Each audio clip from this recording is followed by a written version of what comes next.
This is Audible. Dark Domination. Bought by the Billionaire, Book 1. Written by Lily Valente. Narrated by Summer Roberts and Tyler Dunn. Chapter 1. Hannah.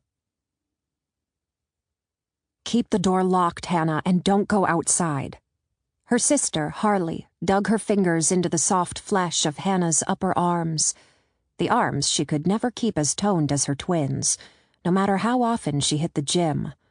No one can know you're here. Do you understand me? No one. I get it, Hannah said for the third time. Even if the hall is full of starving orphans, Harley insisted, her blue eyes hard and focused. Even if there's a nun out there with her pants on fire, you keep the door closed and your mouth shut. Get me? But nuns don't wear pants. Hannah winked, trying to ease the tension that had festered in the air since she'd surprised her. But she didn't bother turning on the charm for family. She saved that for the art dealers who purchased her sculptures, the wealthy lovers she played against each other like pieces in increasingly heartbreaking games of chess, and the unlucky victims slated to pay for wronging her. It didn't matter if the sin was real or imagined, or if Harley realized halfway through crafting her blueprint for revenge that the punishment she'd conceived for her target didn't fit the crime. She never shifted direction or altered course. Hannah was the second guesser, the person who could always see both sides of a story. Harley was simply inexorable. Sometimes it made Hannah wonder if she had absorbed her twins' share of empathy in the womb. Sometimes it simply scared the hell out of her. Don't go. Hannah mirrored her sister's stance, gripping Harley's arms, but her touch remained gentle. It was her blessing and her curse, her inability at Duke. She adjusted her wardrobe to fit in with the other undergraduate students in her psychology program, gratefully abandoning $1,000 dresses for blue jeans and t-shirts. But Harley's taste had only grown more extravagant. Her twin was making a killing in the art world, had sweet-talked their father into granting her access to her trust fund 2 years early, and was always getting gifts from her endlessly shifting assortment of suitors.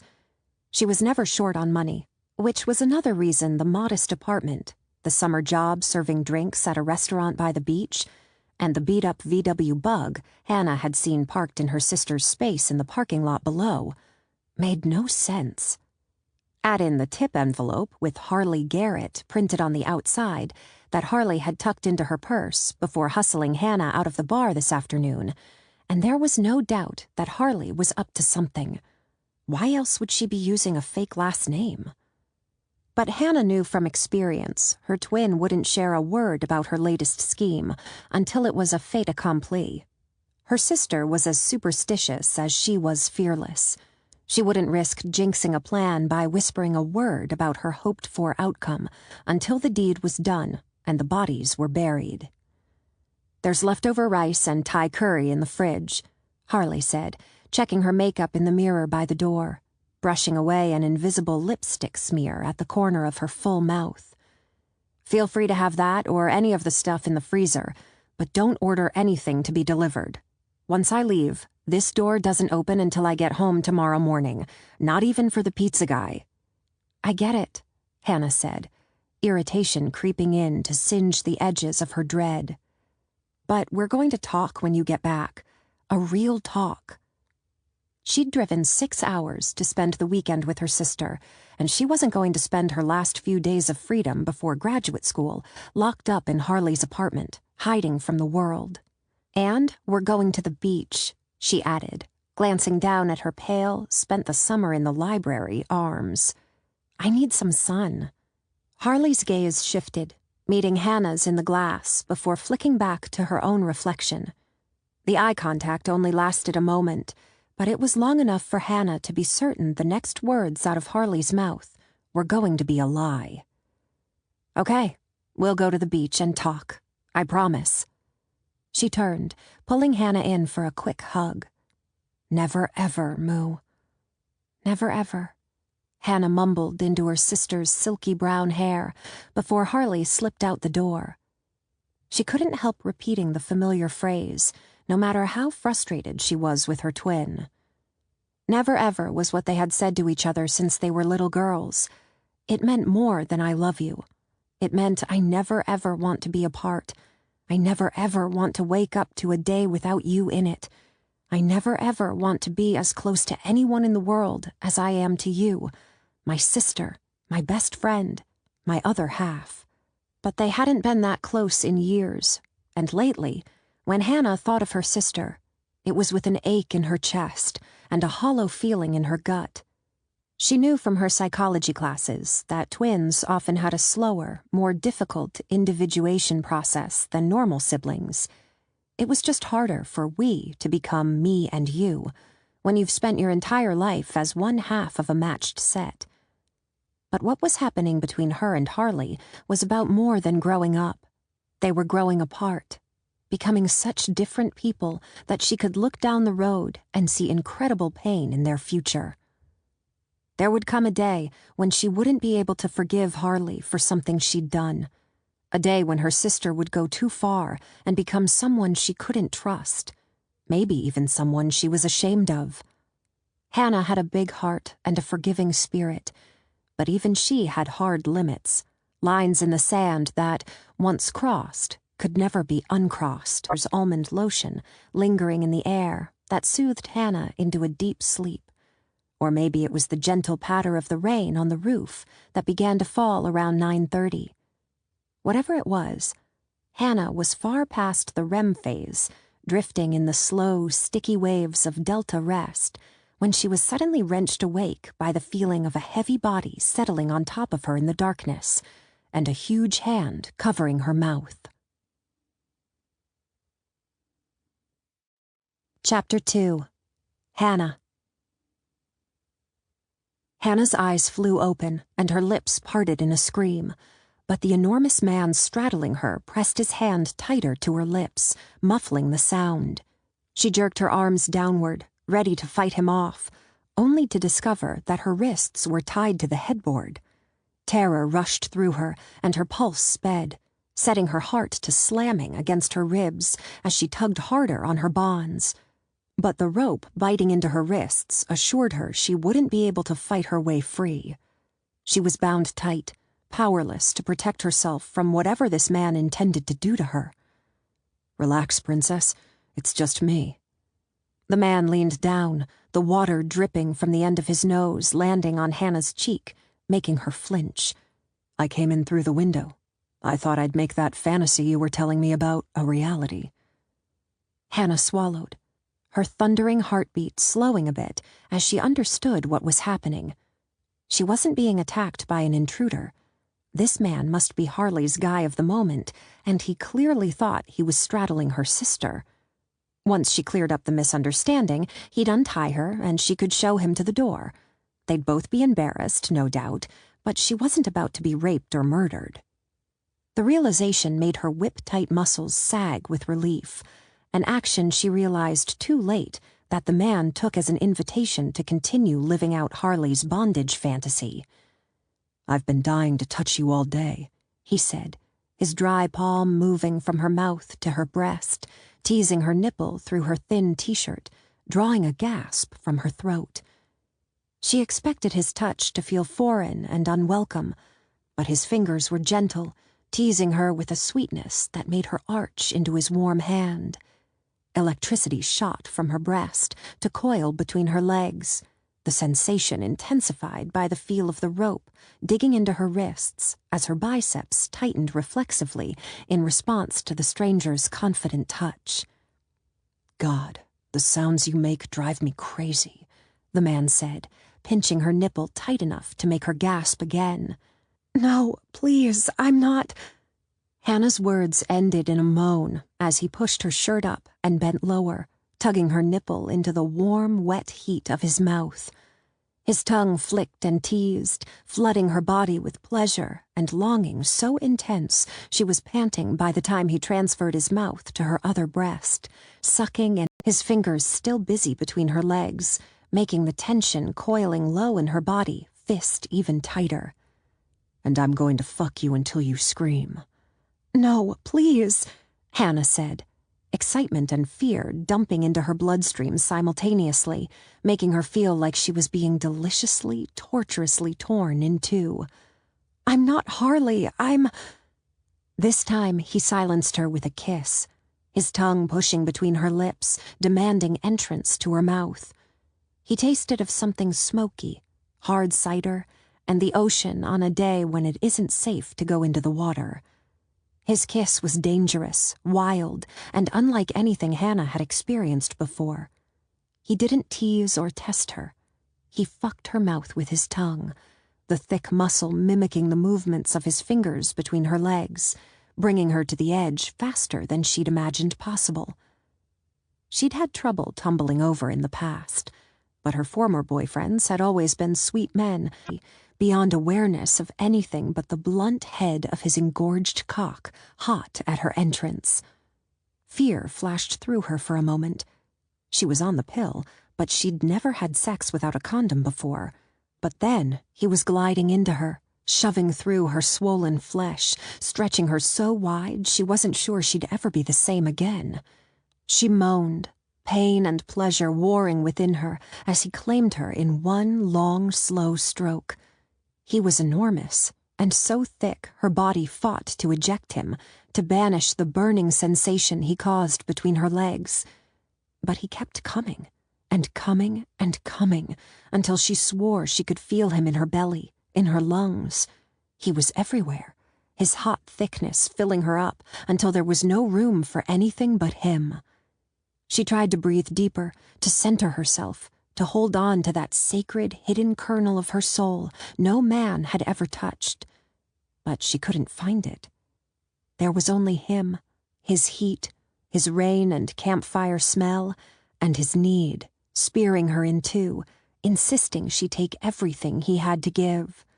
"Look at me," he said, holding still inside her, his voice demanding she obey. "Look at me." She lifted her eyes to his, a ragged sob escaping from her strained throat. At this angle, the light from the bathroom hit his face, and she was granted her first good look at him, this stranger who was buried inside her, and it all but stopped her heart. He was beautiful, strong, rugged features, softened by full lips and dark eyes that burned with passion and intelligence. He was as stunning as all of Harley's men. But there was more to him than a handsome face or a gorgeous body. There was something in his eyes, something that made her want to know him, to please him. "I know what you want," he said, "but I can't go there until you tell me that you're mine." He paused, looking so deep into her she couldn't believe he didn't see that she was an imposter. But in the long, breathless moment that their eyes held, and all of Hannah's secrets and fears seeped into the air between them, his gaze only gentled. "Because you are mine," he said softly, his voice as tender as his cock was merciless. "Your pleasure belongs to me, your pain belongs to me. I want it all, Harley, all of you. Don't fight me anymore. Give it to me. Give it all to me." Hannah's breath rushed out through her parted lips, but she didn't know what to say, how to tell him she was a liar when this moment felt so real, so right. "You can trust me." He flexed his buttocks, forcing his cock impossibly deeper, making her groan in pleasure, in pain. Pleasure pain. They were one and the same with this man, and she wanted nothing more than to give him what he wanted. But suddenly, lying beneath this man, she wanted all the wicked things he'd promised, and more. She wanted to be turned over his knee and punished for the lies she'd told. She wanted him to hurt her for letting him believe she was someone she wasn't. And then she wanted him to take the pain away with his beautiful mouth. That exquisite mouth that made her shudder now as his teeth dragged lightly over the skin at her throat. "Then say it," he said. "Give yourself to me. Tell me you're mine." "I'm yours," Hannah said, the words out of her mouth before she could stop them. "I'm yours, forever yours." "Fuck yes, princess," he moaned, thrusting faster, deeper, demanding her pleasure. Come for me. Come on my cock. Let me feel you. Hannah's head fell back as she came with a sound that wasn't cute or ladylike. It was wild and bass, a cry of animal satisfaction that ripped from her throat as her pussy. Then Hannah could meet the man again, learn his name, and start figuring out what it would take to make him hers. In the years to come, she would think of that selfish, wicked wish again and again, wondering if wishes like that had a power others didn't, wondering if her greedy longing was the reason her sister had been murdered, and Hannah would never see her best friend's face again. Even when her Aunt Sybil spirited her away from Harley's very private, very secret wake, insisting it was past time she learned about the darkness that haunted their family, Hannah couldn't bring herself to blame fate or her father's enemies for her sister's death. She would never forget that one wonderful, terrible night, or that she had wished that Harley would disappear, and that hours later she had. Forever. Chapter 3. Hannah. 6 years later. Freedom doesn't come for free. Neither does forgiveness. Every step Hannah had taken from the moment she'd learned Harley was dead, to the morning she awoke to find Aunt Sybil crying on the back steps of their storm-battered bed and breakfast, had been taken with one goal in mind: absolution. She wanted more than survival. She wanted release. She wanted to shed her skin and leave the sins of her former life far behind her. But the past has long arms and sharp claws that dig in deep and hold on tight. The past was a monkey on her back, a monkey with an ugly sense of humor she swore she could hear cackling at her attempts to escape the Mason family curse.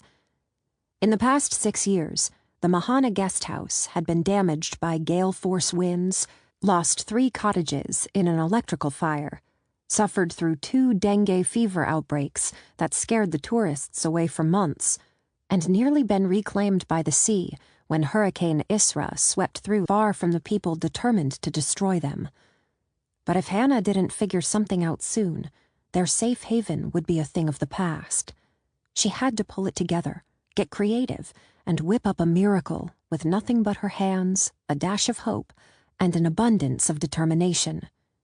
But first, she had to make sure her aunt didn't hurl herself into the sea in despair.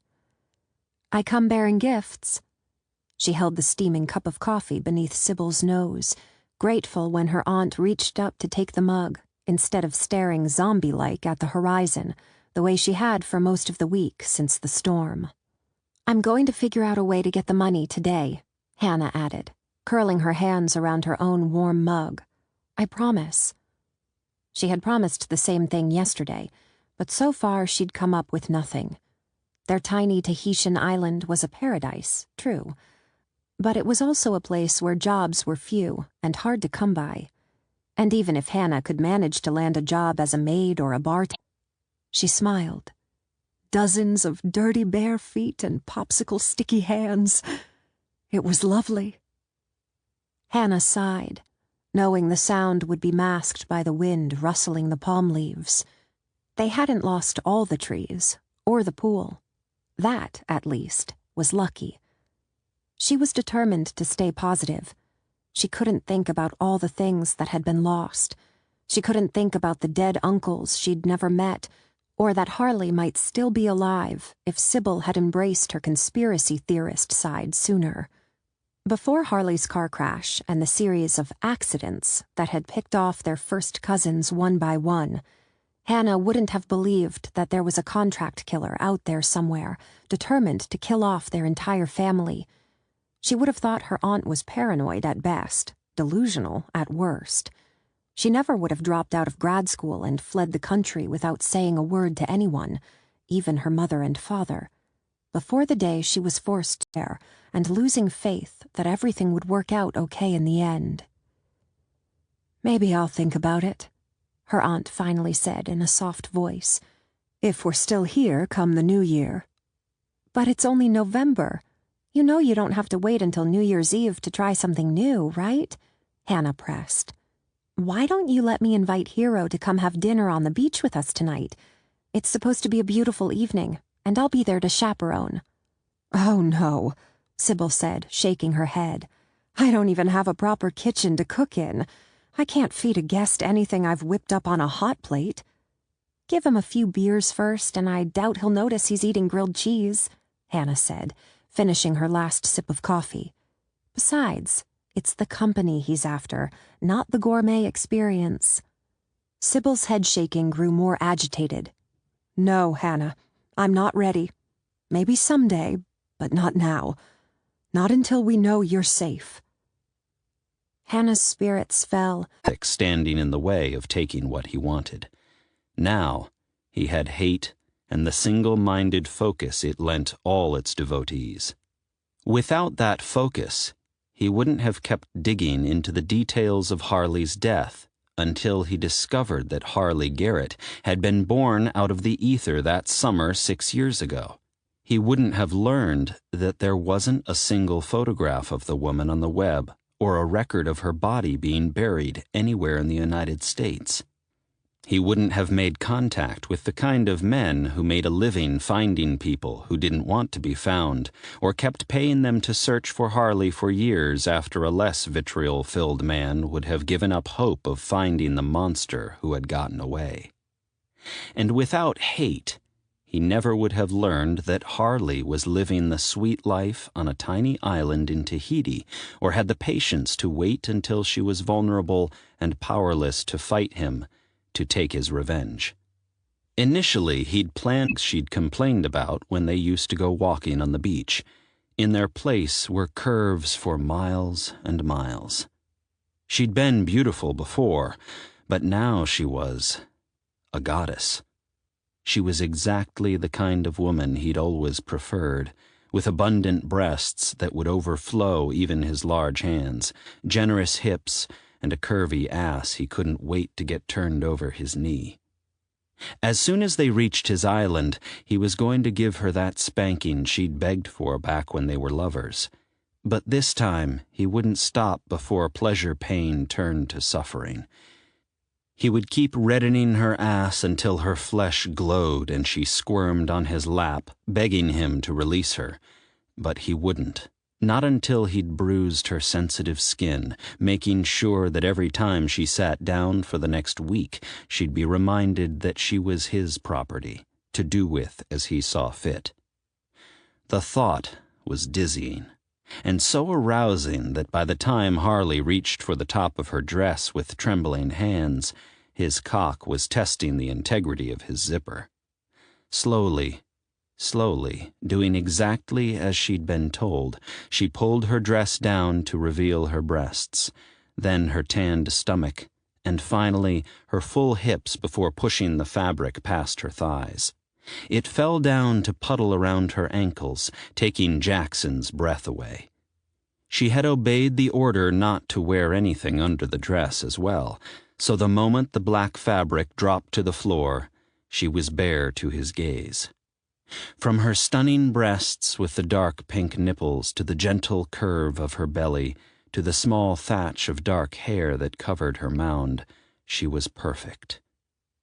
Jackson's throat tightened, and a wave of lust swept through him, making his skin feverishly hot.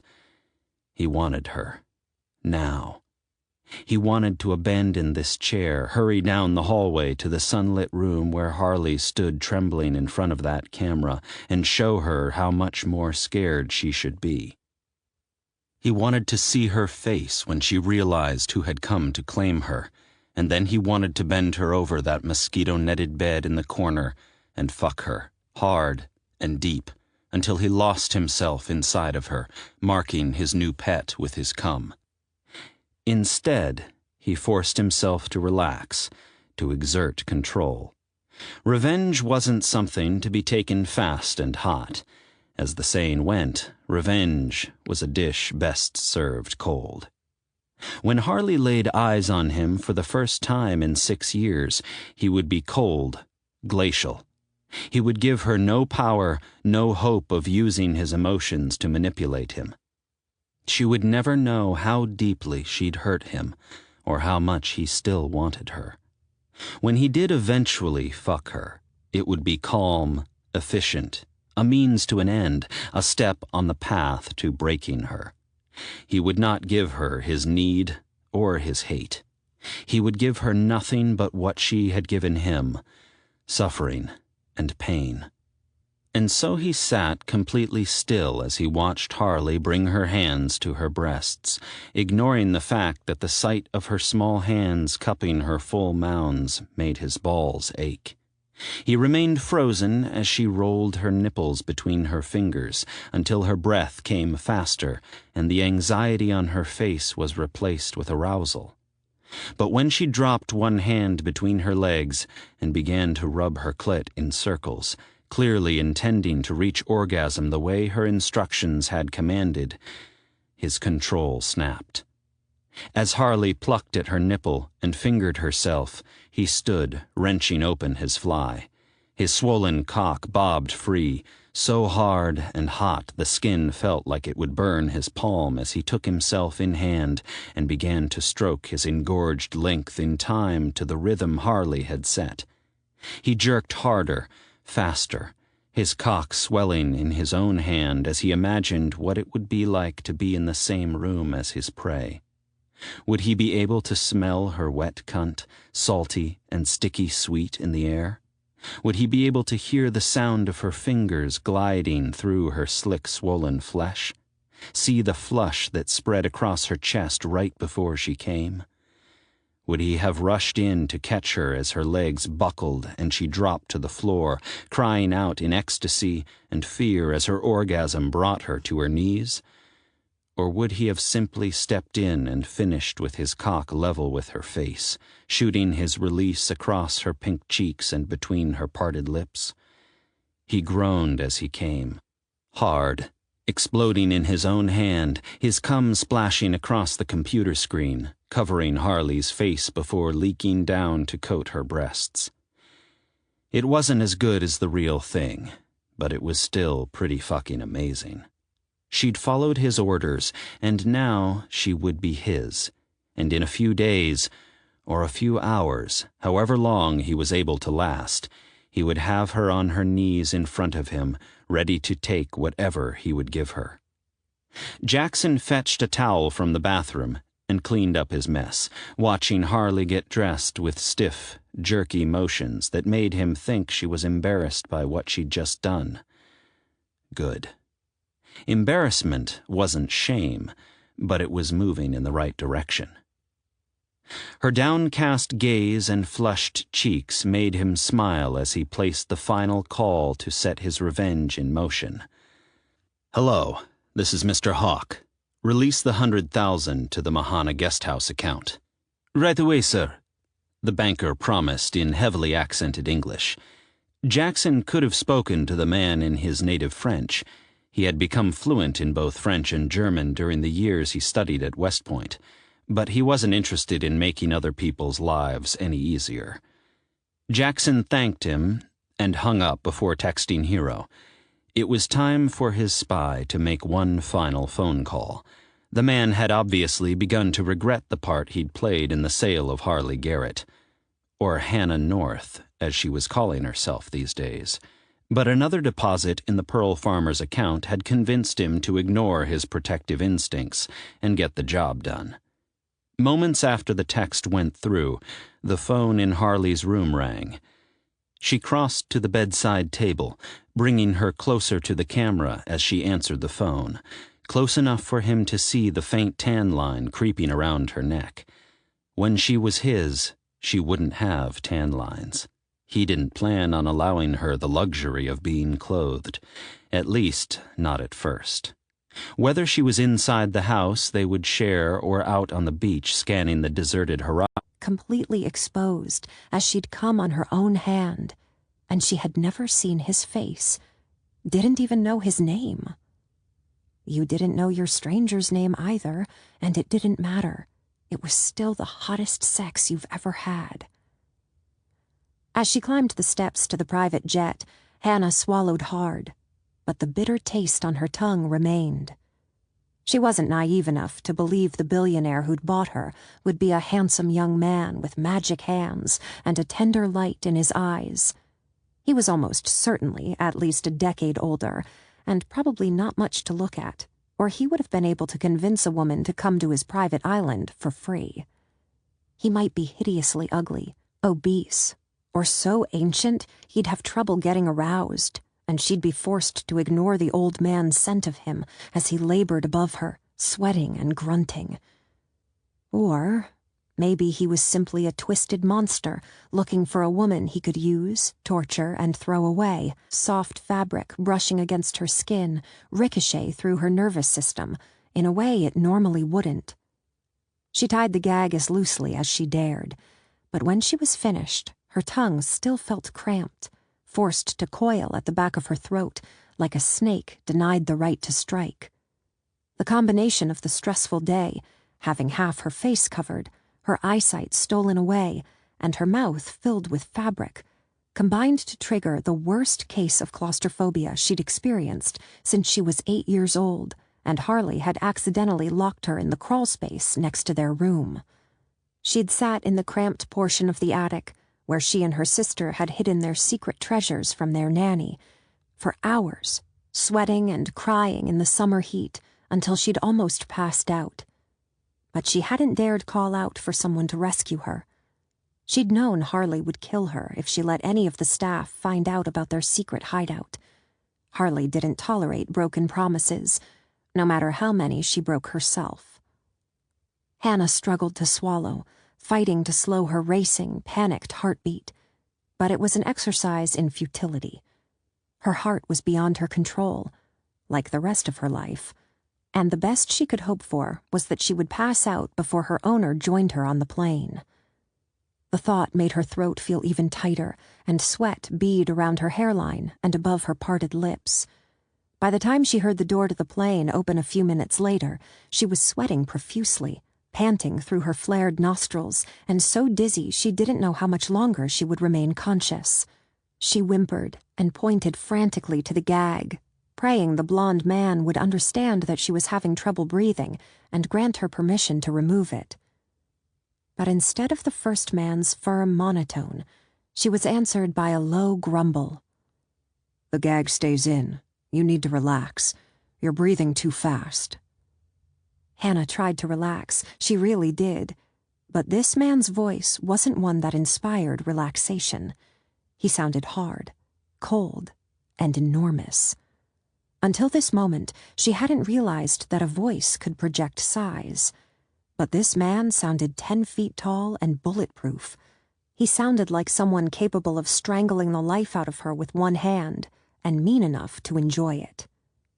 As the thought passed through her head, her traitorous breath sped even faster, and her chest began to shake. "You're going to hyperventilate if you keep that up." The man grumbled again, his voice so deep she could feel it vibrating through her bones, touching her in places a voice shouldn't be able to touch. "Hannah, stop. Right now." A whimper escaped her cramped throat, and her breath came so fast it felt like she was being spun in circles by one of those terrible carnival rides she'd hated when she was a child. "Stop it," the man repeated, his voice closer and dropped to a soothing whisper. "I'm not going to hurt you on this plane, Hannah." It wasn't until they were lifting off that Hannah realized the two might be one and the same. She might have just sold herself to the man who had killed her family, and the past 6 years of hiding, deferring all her dreams, and abandoning the aunt who needed her, might have been for nothing. Chapter 6. Jackson. The plane was still gaining altitude when Harley started trembling again, shaking so hard he would have thought she was having a seizure if he didn't know better. But according to everything Hero had told him, Hannah was in perfect health. It was her aunt who was frail. So either she was truly scared out of her mind, or she was faking it to elicit sympathy from the man who'd bought her. That would be like her. She was a master manipulator. Until he'd met Harley, Jackson had been certain he could spot a con around a blind corner. His mother had majored in emotional manipulation at Brown. About Harley. She was a monster hiding behind a pretty face, and he knew better than to let her play him so easily. "You're welcome," he said, gentling his voice, letting her think she was getting through to him while still keeping his pitch lower than usual. He expected her to recognize his voice eventually, but he wasn't going to make it easy for her, and he didn't want recognition to come too soon. That would spoil the fun, and he intended to enjoy every stage of Harley's undoing. "I don't want you to be scared." He traced a path back and forth across the soft skin above her knee with his thumb. "Is there anything I can do to put your mind at ease?" Her tongue slipped out. The sight of her pink tongue caressing her full lips was sexy as hell, a fact he was certain she was aware of, no matter how unpracticed the movement seemed. "I don't know." She took a deep, heady taste of revenge. "You have a beautiful body." "Thank you," she whispered in a strained voice, her fingers curling tighter around her armrests. She looked like she was bracing herself for a beating. "Relax, beautiful. I know what I'm doing. This is going to feel good." She nodded slightly. "Oh, okay." "But?"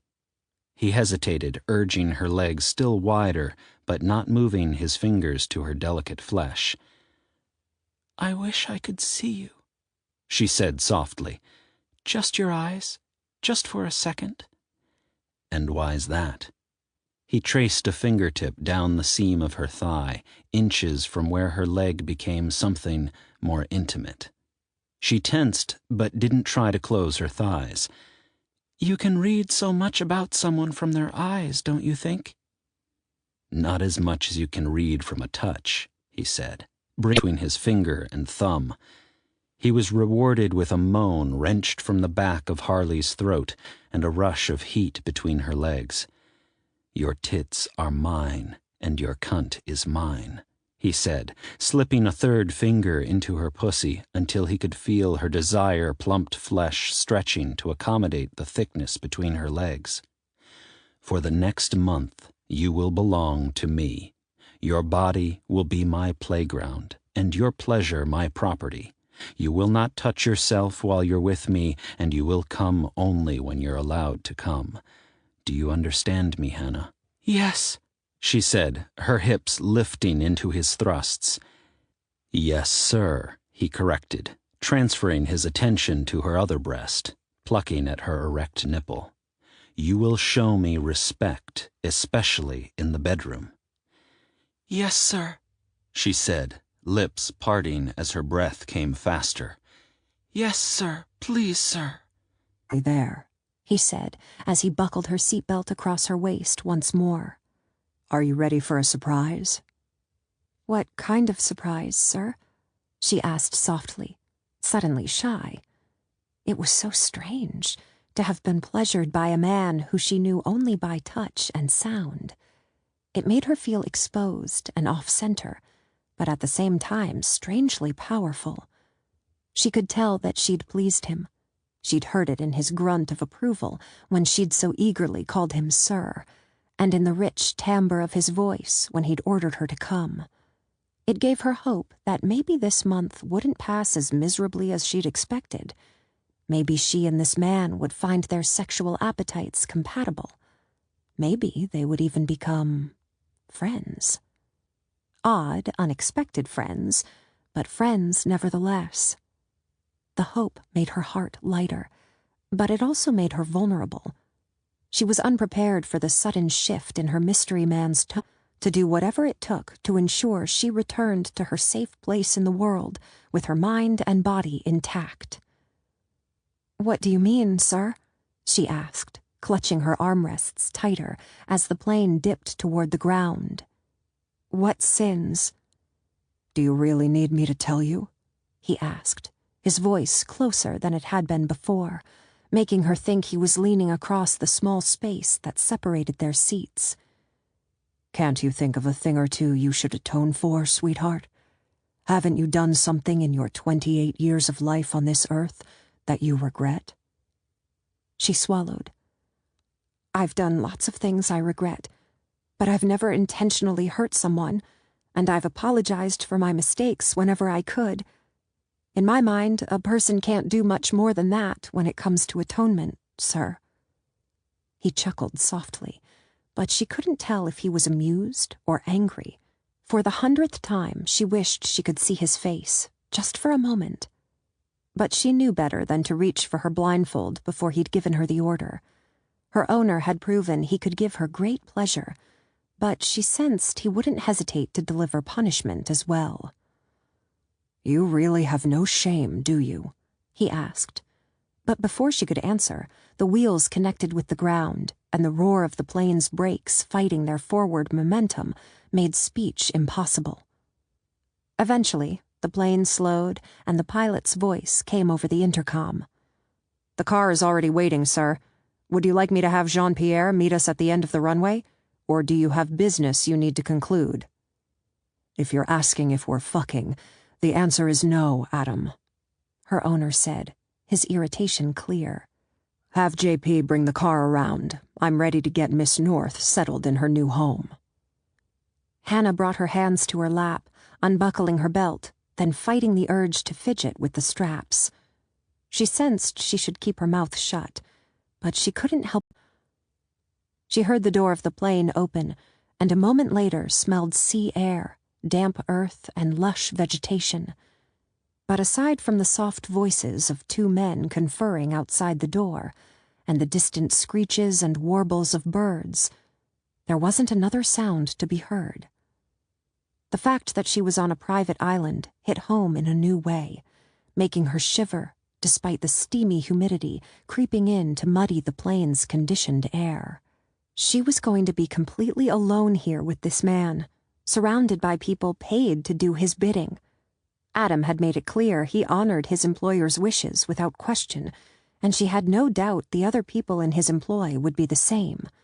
Mr. X didn't seem like the type of man who brooked opposition from anyone, let alone the people who worked for him. She would find no allies among the residents of this island, no one to aid her if she reached out a hand, no one who would care if she cried out for help. Her fate was truly in the hands of the man who gently but firmly took her elbow, helping her rise from her chair before leading her toward the door. "Bend your head a bit," he said. "Now take the first step down with your left foot. There are 4 steps down to the ground." She minded quickly, without question, which was a good thing considering Mr. X didn't slow his pace or make any other concessions for her lack of sight, aside from the hand on her arm. Thanks to her swift obedience, she made it safely out of the plane, across the pavement, and into the expensive-smelling car, waiting for them not far away, without tripping or falling flat on her face. As her owner settled beside her and the car pulled away down a gravel road, she prayed that her obedience would be enough to keep her safe as she started this month-long odyssey with a man who owned her, body and soul. Chapter 8. Jackson. He had planned to remove the blindfold on the plane, but that was before Harley made the mistake of pretending to be a decent human being. Before she professed in that sweet and sexy voice of hers that she'd never intentionally hurt another person and always apologized for her mistakes, as if an apology would have been enough to right the wrongs she'd perpetrated against him, even if she'd offered it, which she hadn't. She had ruined his life, potentially killed his best friend. He didn't know if the wreck had been part of the plan or if Clay was just another casualty in Harley's quest for Jackson's destruction, and walked away without a backward glance. And now she was going to pay for it. Her game was over. It was time for his game to begin, and he was going to be sure she realized that in a very visceral way. As soon as they pulled up at the house, he practically dragged her out of the car and up the wide wooden steps leading to the spacious front lanai, where succulent tropical plants in massive planters lent stateliness to the entryway. He pushed through the heavy wooden front door and hurried toward the master bedroom without taking time to appreciate that the home was even more stunning in person than it had been in pictures. He didn't pause to admire the beautiful central room with the atrium that let in natural light, the gently whirring bamboo fans, or the peaceful indoor pool at the center of the space. He didn't stop to greet the small, aging housekeeper with the steel-streaked bun who stood silently in one corner of the expansive kitchen as he charged through, tugging a blindfolded woman behind him. The housekeeper had known what she was getting into when she took this job. All of the staff had. They'd worked for a South American drug lord before Jackson, and a contract killer who specialized in discreet murders for the very wealthy before that. They knew the rules. They would perform their duties, avert their eyes, and stay out of his never been born. But most importantly, he would make her repent for what she'd done to him or drive them both out of their minds trying. As soon as he reached the bedroom, he stepped through the door and closed it firmly behind him before recapturing Harley's hand and leading her deeper into the space. When they reached the center of the generous suite, near two small couches and a glass coffee table arranged in front of floor-to-ceiling windows that showcased a breathtaking view of the lush back lawn, he released Harley's hand. With his fingers digging firmly into her shoulders, he turned her to face him, his breath coming faster and his heart thudding heavily in his chest. "Is everything okay, sir?" she asked in that soft, submissive voice of hers, the one that was innocence and sex mixed into a potent cocktail that had kept his dick hard for most of the past hour. Even with her eyes covered, she had read him like an open book and adapted to meet his unique needs in less time than it took most people to eat a meal. She clearly had a gift for giving men what they wanted, but it was all an act. Her perfection was only skin deep. In truth, she was a chimera, a mirage, a beautiful illusion that would linger just out of reach until the day she drew her weapon and plunged it into your heart. "Sir?" she asked again, her arms beginning to tremble at her sides. "Quiet," he said, his voice hoarse and his breath still labored. He bench-pressed well over 200 pounds and ran 10 miles every day, rarely breaking a sweat until mile 3, but his training hadn't prepared him for Harley. This was more than a battle of bodies. It was a battle of wills, of souls, and it was time she realized that hers belonged to him. She wouldn't set the tone of their relationship. She wouldn't be the puppeteer pulling the strings. She was his property, and she would show him her true colors or he'd beat them out of her. "Stop pretending," he said. "Stop trying to manipulate me. That isn't going to happen this time, sweetheart." Her breath sped, her chest rising and falling faster, but her trembling ceased. "I don't understand, sir." "That's because you're a dumb cunt," he said, enjoying her flinch in response to his hard words. "Now drop the act and show me the vindictive psychotic bitch I bought. She's the one I want right now." She shook her head ever so slightly, and a sob escaped her parted lips. "I don't understand." "You said that already," he snapped. "Stop playing dumb, and don't you dare cry or I'll give you something to cry about." Her bottom lip quivered as she shook her head again. "I'm not playing, I swear. I just want to please." It was clear her heart wasn't in it. She only slightly stroked the pink flesh, and her skin remained flat and unresponsive. "Harder," he said. "I want your pussy wet the way it was on the plane. I want you dripping down your thighs and your cunt hungry for something to fill it." "I don't want to have sex with you," she said, voice trembling. "Not like this." "We're not going to have sex," he said, kneeling in front of her. "When I finally fuck you, you will have been begging for it for days. You will be so desperate for my cock you'll lick the bathroom floor clean if that's what it takes to get me to put it in you." Her lips puckered, but she didn't speak a word. She didn't have to. "You think I'm lying," he said, stroking his cock a little faster, aroused by the thought of her begging. "But I'm not. I will not take you by force." Best not to put on a show for him, but seeing her spread wide, revealing her most intimate places, made his cock leap in his hand. Fuck. She was even hotter than she used to be, so curvy and plush and obedient.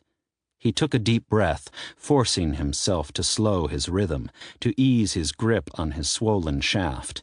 He was going to have his release, but first he needed her to beg him for it. And he knew exactly how to make her beg. Harley had played him for the worst sort of fool, but the passion between them had always been real. She hated him, but that hadn't cooled her lust any more than it cooled his own. And now he was going to use his intimate knowledge of how his kinky little bitch liked it to begin bringing her under his thumb. Chapter 9. Hannah. Make her crazy, but not firmly enough to grant her relief. "You want more?" he asked. "More here?" He tapped her clit, making her breath catch. "Tell me, Hannah. Tell me what you want, or you won't get it."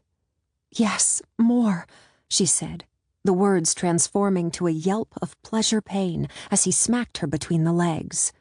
Pain flashed through her sensitive clit to spread through her belly, but it was followed by a rush of even more intense pleasure as his fingers returned to her clit and what felt like his thumb plunged into her pussy. "Yes, sir," he corrected as he worked her harder, building the need swelling inside her. "Or I'll slap you again. Do you understand, Hannah?" Hannah bit her lip, fighting the desire washing through her like a hot, sticky flood, a wild thing that didn't care if this man was crazy or dangerous. That part of her didn't give a shit that this was degrading. It just wanted him to slap her again, not to stop. The thought made tears rise in her eyes and her face feel lava hot. What the hell was wrong with her? How could she be falling so easily under this man's twisted spell?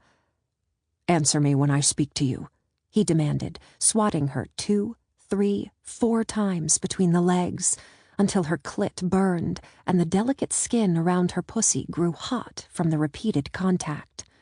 "Yes, sir," she panted, squirming her hips, though she wasn't sure if she was trying to get closer or farther away. The sensations he aroused in her were dizzying, making her feel outside herself and more in touch with her own desire, all at the same time. "Yes, I like it when you slap me." "What about when I slap you here?" Hannah cried out again as his big hand slapped first her right breast and then her left, rippling her flesh and making her nipples pull so tight they ached. Ached for more, ached for that heady sting, and then his mouth hot on her puckered skin, taking the pain away. "Yes, sir. Please, sir," she said, her hunger peaking as his fingers set a faster pace between her legs, fucking her hard, but not hard enough.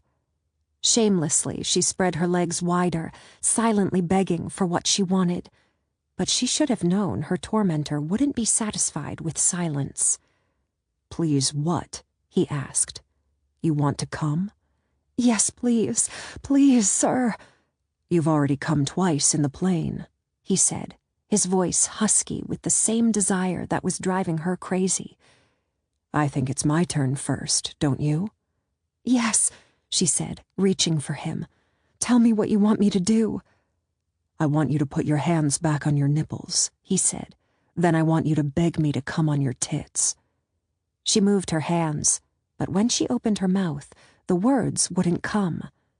She'd never said the word tits before in her entire life, and she'd never been overly verbal in bed. Sighs, moans, and the occasional, "Yes, there, more please," were the extent of her dirty talk.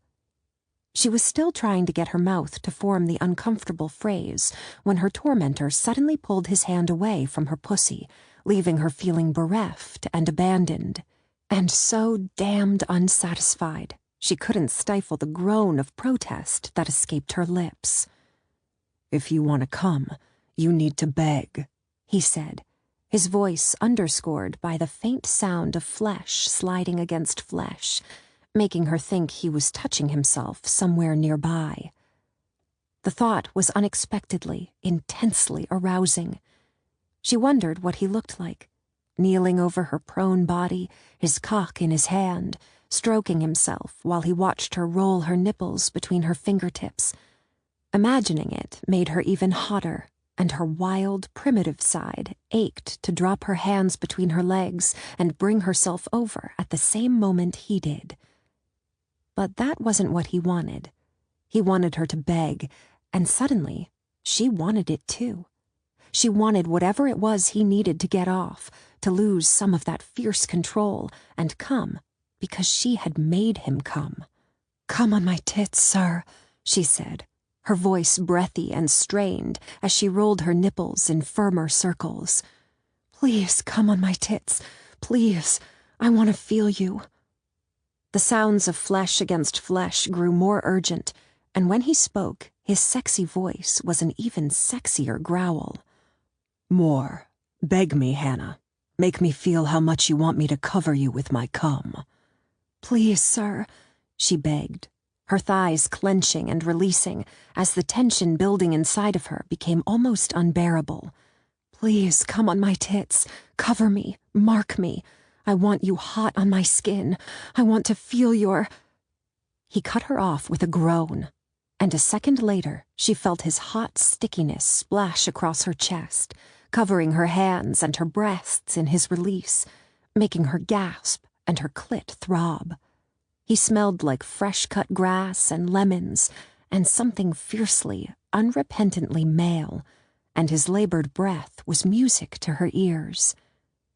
If you'd asked her beforehand, she would have assumed having a stranger come on her chest would be distasteful at best and revolting at worst. But right now, all she felt was turned on. She could come from a single finger pressed against her clit, but only his finger. She needed him to touch her, to bring her over until she was panting on the floor beside him. Her nerve endings buzzed and hummed with longing, and her sex was so swollen and heavy, her longing was quickly approaching suffering. It felt like there was a burning stone weighing down her pelvis, and he was the only one who could take the pain away and replace it with pleasure. "Can I come now, sir?" she asked, teeth digging into her bottom lip as her thighs clenched together, seeking relief. "Please, sir." "In a moment," he said. "But first, I want you to see my face. Are you ready, Hannah?" "Yes." Her tongue slipped out to dampen her lips, and her pulse fluttered in her neck. She was nervous, but she was also excited, ready to see the face of this man who both enraged and seduced her so easily. And scared her. She shouldn't forget about that. But with the magic he'd set loose in her body making her high with desire, it was hard to remember to be afraid. How could she fear a man who, thus far, had given her the greatest pleasure she'd ever experienced? Bar one night, one man, and she knew by now that no one would ever live up to him, to that intense sexual encounter so long ago that never should have happened in the first place. She was thinking of him as her owner untied her blindfold. She was thinking of his incomparable body and sharply angled face, of those eyes that were both hungry and devoted, predatory and so full of love she would have sold her soul to exchange places with her sister, to be the Mason twin that beautiful stranger loved with such devotion and intensity.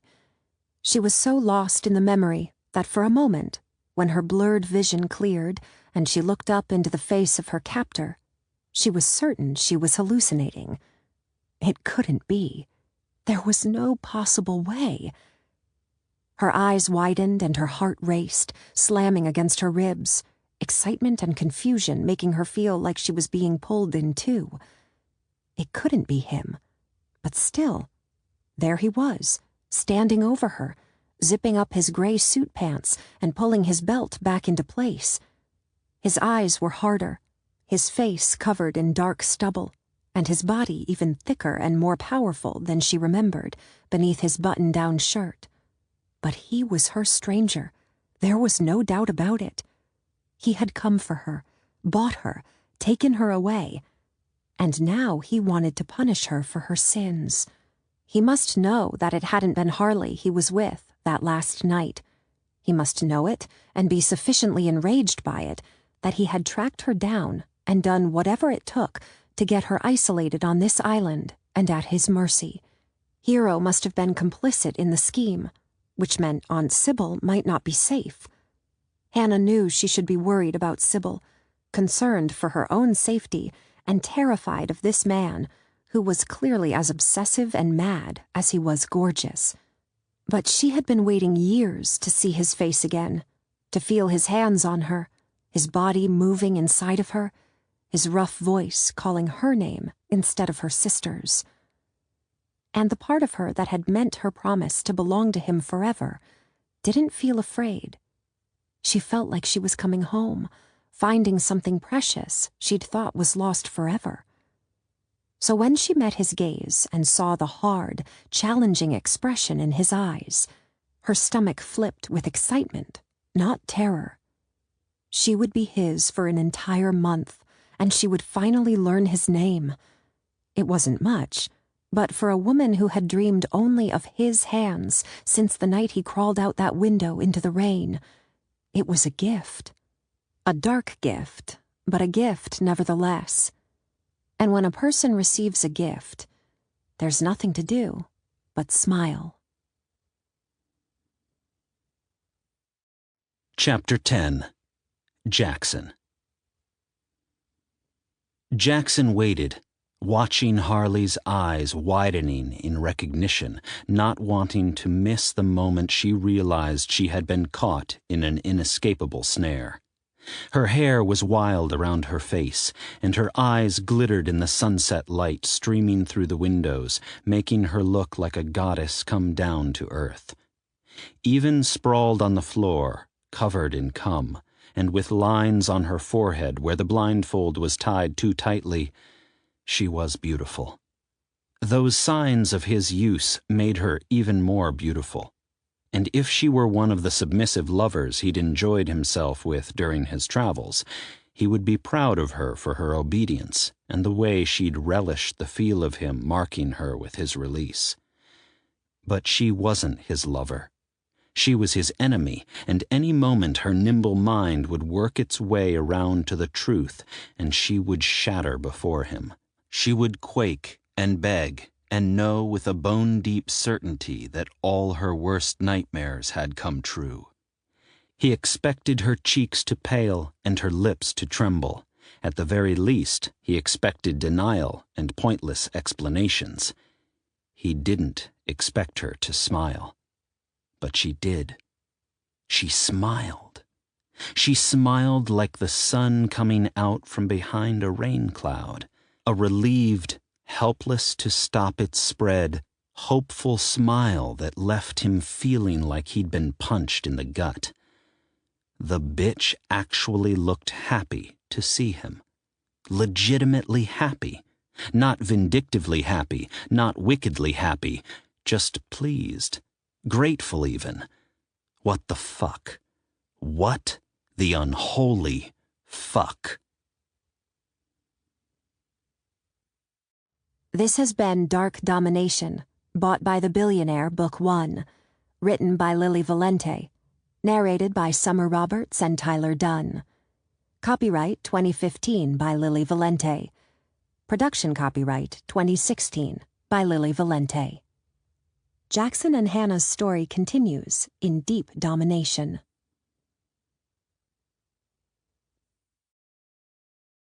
Audible hopes you have enjoyed this program.